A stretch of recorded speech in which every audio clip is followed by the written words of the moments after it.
Yeah, I've kind of found like a silver lining in this whole pandemic going on, in the way that the fellowships mobilized and using this online platform. For a couple of years now, I've been trying, um, along with the New England Region HNI subcommittee, to try and get online meetings via Zoom into the correctional facilities in Massachusetts. When I started doing HNI about 8 or 9 years ago, we had a lot of commitments up and running in state prisons, county jails, and they had been going for a long time. We even had an institutional meeting that had been going for, I mean, from what I understood, close to 15 years, every Sunday morning at a facility. And it in my time in recovery, particularly over the past like 5 years, we've gotten out of a lot of those prisons, and we currently don't have any commitments going on. Even before this crisis hit, we don't have any commitments going on in any state prisons in Massachusetts, and it's not from the lack of availability of people to go in. It's really, on the facilities part and the hoops that they've tried to make us jump through.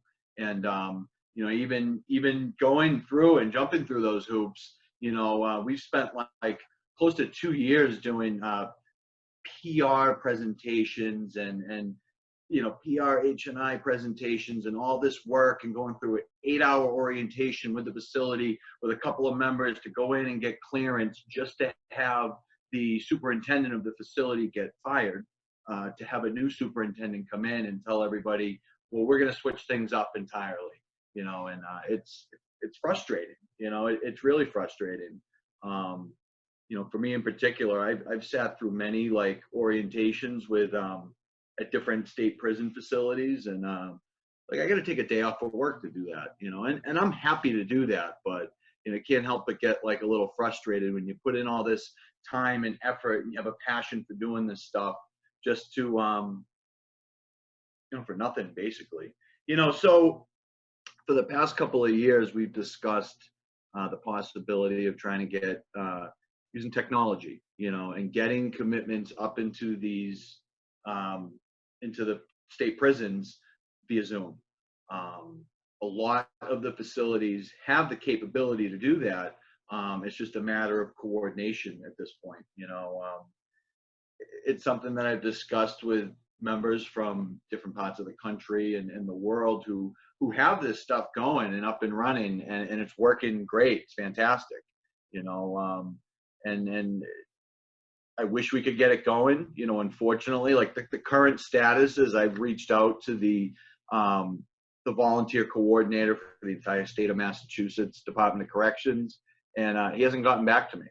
I didn't want to be like that bug in his ear, and I waited a month and I reached back out to him, and I still haven't gotten a response, and it's frustrating. But what can I do? There's nothing really I can do at this point. I've seek guidance from other members in this fellowship and how they've gotten it done, and I've formed like an action plan on how we'd go about doing this. And I think that my region subcommittee is fully capable of putting multiple presentations on at multiple state prisons, but it's just kind of not happening right now. Something else we've discussed, throughout our past couple of subcommittee meetings, we've done a few on Zoom since this crisis hit, was moving forward in the future, how we could even if we get back into facilities and doing face-to-face HNI presentations, maybe if there's a way of still having some presentations online.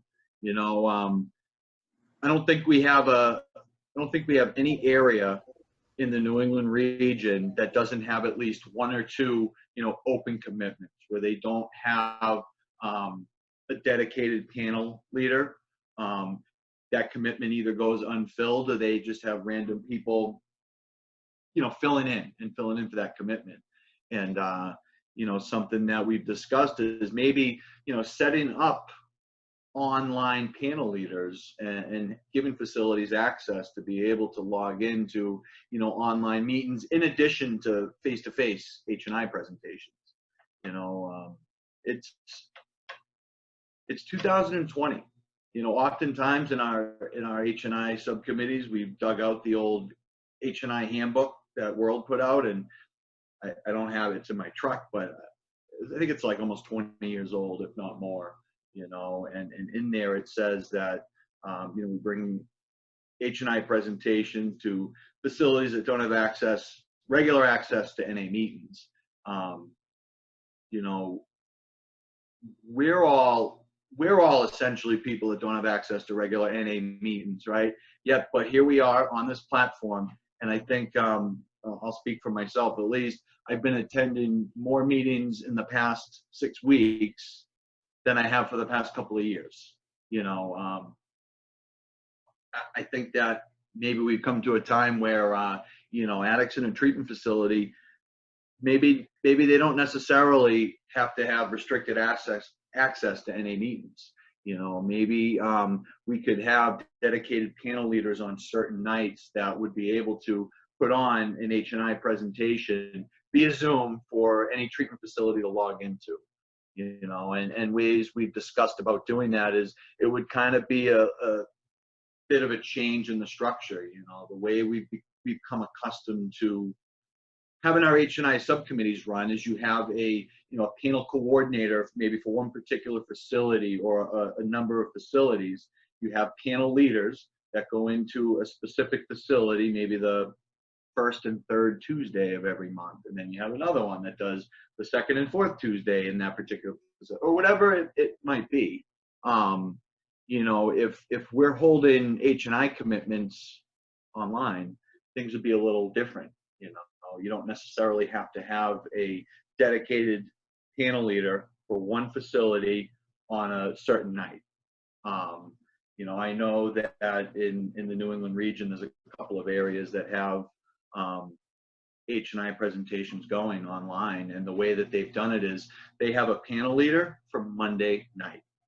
So the Monday night commitment, you'll have the panel leader, and he'll get his panel of speakers, and they've had 3, sometimes 4 facilities who are logging into that one particular commitment at a time. I'd love to see something like that, going forward in the future, that would kind of help, supplement, for lack of a better word, our panel leaders and our service to, better serve the facilities that we're not able to get to regularly. As I said, there's always going to be open commitments. I've been doing service in HNI for quite some time, and I don't think there's ever been an HNI subcommittee that I've served on that's ever had every single one of their commitments filled.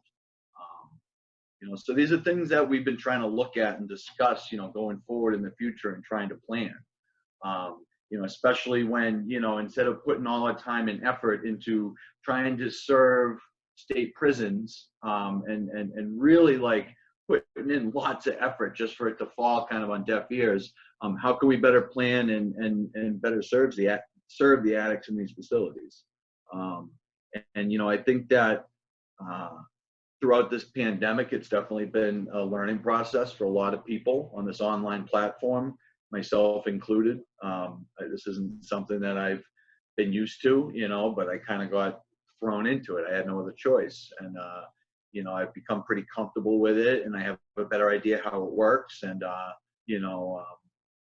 I've done a few HNI presentations on this platform, and it's a little different, but, we get used to it. And, going forward, it's something that I'd really like to see my area, in the Boston area, in the New England region in general, kind of utilize, even once, things return to normal, hopefully, and we're still, and I still, don't get me wrong, when I brought this up, there was a lot of resistance from some people, and I agree. I still think that there's tremendous value in face-to-face HNI presentations, but I think that this online platform can certainly be a way, to really have a more effective HNI subcommittee and effectively serve, addicts that are in treatment centers. And that's something that, we're going to be looking for guidance from other areas and regions who maybe have done this.